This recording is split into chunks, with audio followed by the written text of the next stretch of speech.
I gained 125 pounds. I was lazy. That's who I am. I'm a guy that likes to sit back, watch TV, and eat pizza. Like everybody. 297 pound, working for Icke spraying for cockroaches, making $1,000 a month.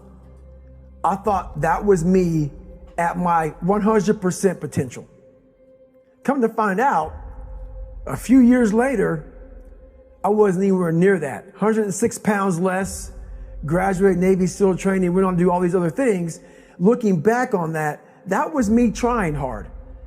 That's why people gotta understand what is in us.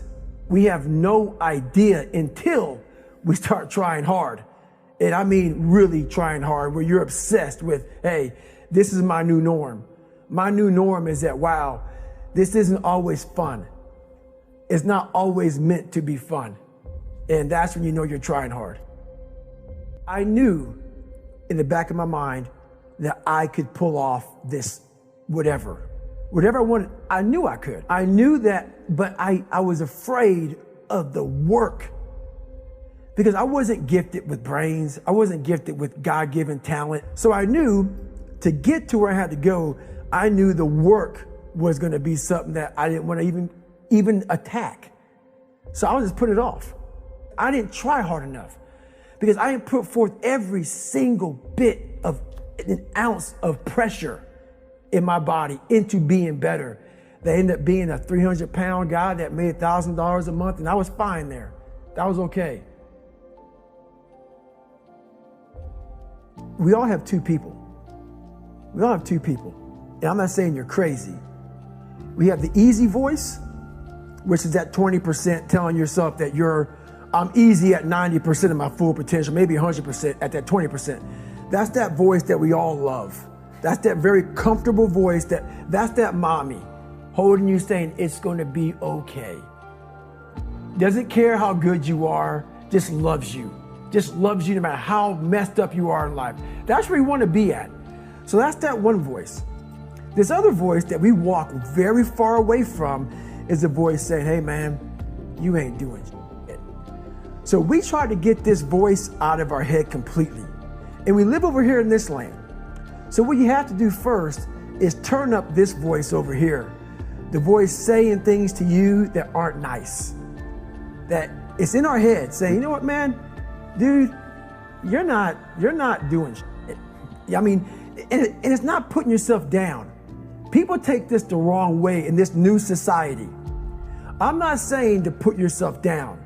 I'm saying listen to the truth. And the truth isn't in the 20%. The truth is in this other part of your brain saying, look, man, you're wasting a bunch of percentage here. We have 80 more percent that we're not tapping into because in this other 80% is suffering, pain, failure, self-doubt, darkness, and then a whole bunch of light. But to get to this light, you gotta go through all of this. So a lot of us know that. I can get over here, but over here, man, this is much better because I gotta go through this journey that is not fun. This from 20 to 100%, this in between is not fun. So we decide to live over here. So everybody goes, how do you do that? You know exactly how to do that. You know exactly, it's not a magic trick. There's nothing I talk about in that book that's a magic trick. It's all back down to a very primitive mindset of we just have to do. It's like breathing. Breathing becomes normal. Like we don't even know that we're doing it. That's how you have to live your life. When that alarm clock goes off at 4 or 5 in the morning, your mind says no. You just say, it's just what we do. It's what we do now. Because to get to where you want to go, the amount of pain involved, I'm not saying physical, I'm not saying you got to break yourself off.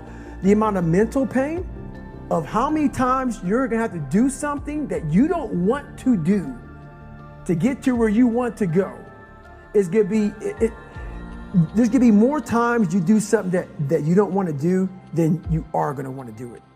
And that's your new norm. In your brain, is the most powerful weapon. I talk about that in one of these chapters. Your brain is the most powerful weapon in the world. Once you put away your phones and your computers and all that we have nowadays, yeah, that's great. We're up to date. But your brain is the only thing you have when you're going through depression, when you're going through hard times, when you're going through death. Real life, you can't Google that shit, man. You're alone. You're alone. You may have a shrink you're going to, you may have a best friend you're going to, but there's 24 hours in a day where you're alone in this brain. And your brain is talking to you in all kinds of ways. And it wants to control you and pull you in these different pockets. If you can't control your own brain and your brain controls you, you're f***ed. You got to tell your brain where you want to go and how you want to go and how you want to get there. You got to control it. If not, it's over. We all look for toughness.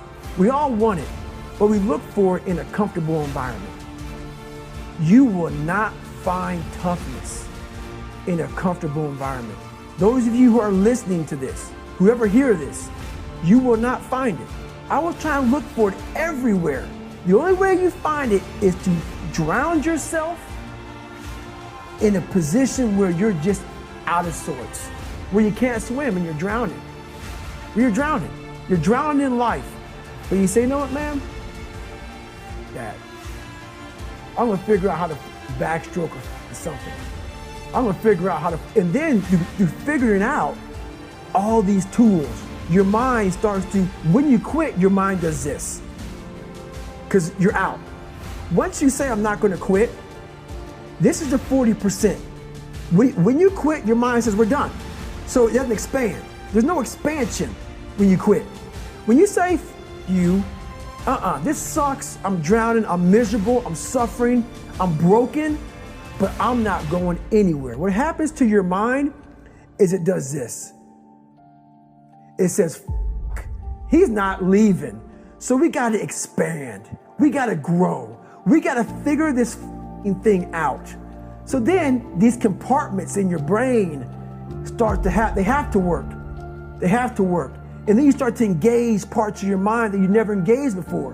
But you can't engage it by sitting back in these nice chairs, drinking this nice water, talking to you, talking about what I want to do.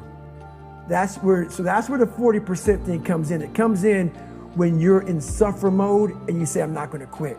You're forcing your brain now to operate on a level it's not used to, but then it becomes used to it. Once you come face to face with who you are, you have a starting point. All right, I'm not real smart. I have no courage. I have no self-esteem. I have no nothing. Nothing. That's my starting point. Now we can move from there. But if I tell myself I'm strong, I have courage, I'm smart, and all these are lies, you continuously push that starting point backwards. Right? So that starting point is the truth. The no bullshit truth that only you can tell yourself. Literally, I started feeling victory just by putting myself in the battle. It wasn't about going to Navy SEAL training. It wasn't about being the 23rd guy in that chair. I started realizing, man, just by going to war with myself every day and putting these challenges and these goals and these obstacles, these insurmountable obstacles. So it wasn't about losing 106 pounds. Me losing 5 pounds was an accomplishment. Me losing 10 pounds and then 50 pounds. And then the more I did this, the more I gained confidence. And then the more I gained confidence, the more I realized, these Navy SEALs, man. These guys can't do what I'm doing right now. I had no coach, had no trainer, had no money. I didn't know how to lose weight. I had no knowledge of what I was doing. I was just working. I was just sacrificing. And then through that, all these different tools started coming up. But I would have never found these tools if I didn't put myself in a very uncomfortable place.